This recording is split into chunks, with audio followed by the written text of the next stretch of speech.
Hi everyone, in today's video I'm going to show you how to work with exchange rates in Lula Build. So every project that you create in Lula Build has a so-called tender currency, which is the currency that you're going to use for submitting your tender in. So in this project you can see that all of my resources are priced in pounds. So I've defined Great British Pounds as the tender currency of this project. But it is quite common for you to work with suppliers or subcontractors across international borders that might be supplying resources or their services in a different currency than the one that you're tendering in.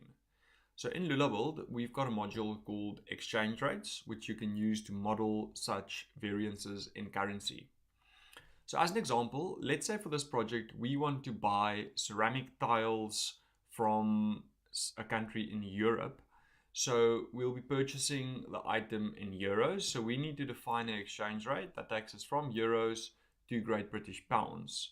So in my exchange rate module, you can see that it's currently empty, but I can add in a new exchange rate simply by clicking the add button. This then adds the exchange rate and launches the exchange rate editor for us. So here we can fill in a code. So I'm just going to call this euro to Great British Pounds. Let's call that euro to pounds. Right, and this is from euros. So you specify from which currency it's being converted to which currency. So it goes from euros to pounds.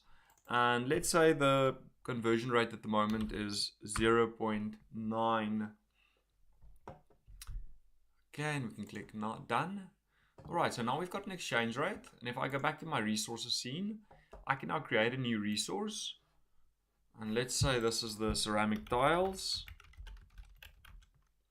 So every resource has a base allowable, and the base allowable is specified in the currency of purchase. So in this case, let's say it's going to cost us 1.2 euros when we purchase the tiles from, for example, Germany. And the exchange rate that we've assigned, so I've changed the currency to euros, and you can now pick the exchange rate. We've only defined one, which is the euro to Great British Pounds exchange rate, which is 0.9, and our unit is number, so that's the cost per tile. All right, so as you can see, we've got then effective allowable, which is specified in pounds, which is your base allowable multiplied with your exchange rate factor, which gives you your effective allowable in your tender currency. All right, done. So if you want to see all of those additional fields in the table, you can switch those columns on by simply opening up the columns tab.